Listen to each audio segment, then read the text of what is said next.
Bajas temperaturas. Estoy un poco acatarrado, así que he pensado que puedo comenzar esta mañana haciéndome una taza de té. Como ven, va a ser un té helado. Que una cosa sea caliente o fría depende de cómo se la considere. Y sin embargo, sabemos que es fácil calentar algo y realmente difícil enfriar cosas. Por ejemplo, conocemos el fuego desde que Prometeo desató el secreto mucho antes de los albores de la historia. Pero el refrigerador es poco más antiguo que nuestros abuelos. Nuestra tarea en la actualidad es encontrar la manera de enfriar las cosas. Y por cierto, ¿cómo de frío es el frío? El contenido de esto se encuentra a una temperatura tan baja que incluso el propio aire se licúa. Eso es frío de verdad. Hoy descubriremos la forma de conseguirlo. Estas máquinas extraordinarias hacen maravillas con el más común de los gases de la atmósfera, el aire. Es la materia prima de esta planta, el aire urbano de un moderno entorno industrial. Estas máquinas comprimen ese aire y consecuentemente también lo calientan. Después el aire es enfriado por primera vez. Y antes de que estas máquinas terminen con el proceso, el aire mismo será comprimido y enfriado más hasta 4 veces.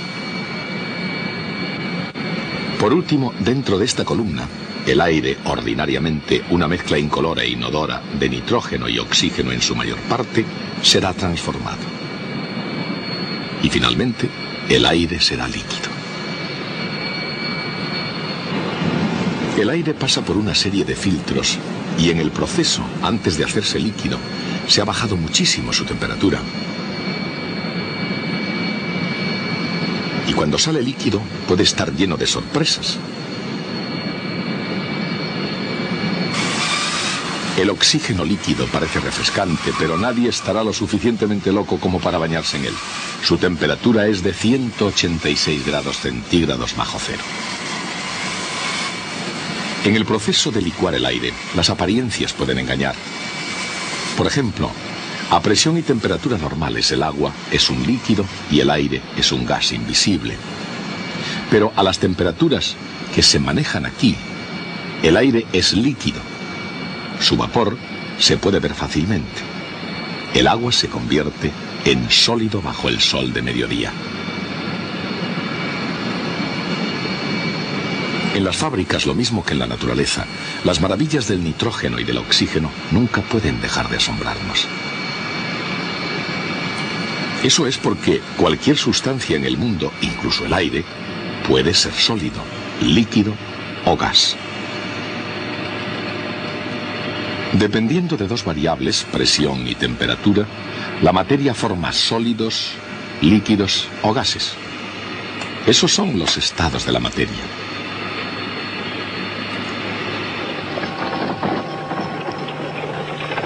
Hace unos 150 años, Michael Faraday dio la primera explicación racional sobre los estados de la materia.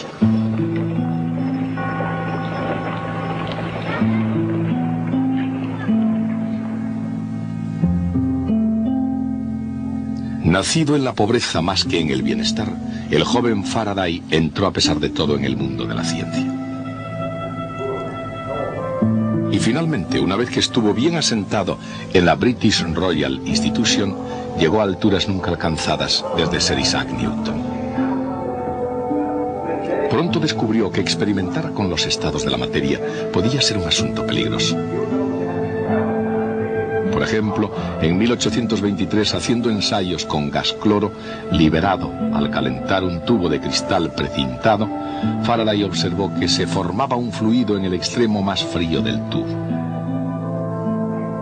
Guardar el tubo abierto para investigar puede ser una imprudencia. Pero Michael Faraday no perdió su flema inglesa. En lugar de eso, había encontrado cloro líquido. Habiendo licuado un gas, el cloro, estaba ansioso por hacer lo mismo con otros gases. Tal vez demasiado ansiosa. Pero a pesar de las presiones de su trabajo, Michael Faraday sobrevivió.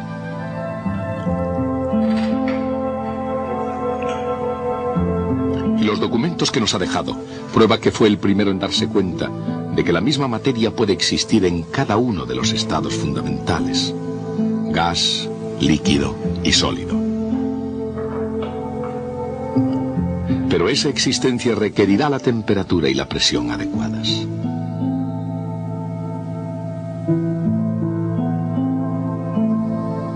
A baja temperatura, la materia es normalmente sólida, un estado en el cual las moléculas forman un retículo geométrico rígido, aunque muy de cerca se verían en continuo movimiento. A temperaturas más altas, los sólidos se funden y se vuelven líquidos. Ahora las moléculas están mucho menos ordenadas y se mueven fácilmente intercambiando sus posiciones. Si se eleva más la temperatura, los líquidos se evaporan y se convierten en gases. Un estado en el cual las moléculas no se adhieren unas a otras, sino que por el contrario rebotan al chocar unas con otras.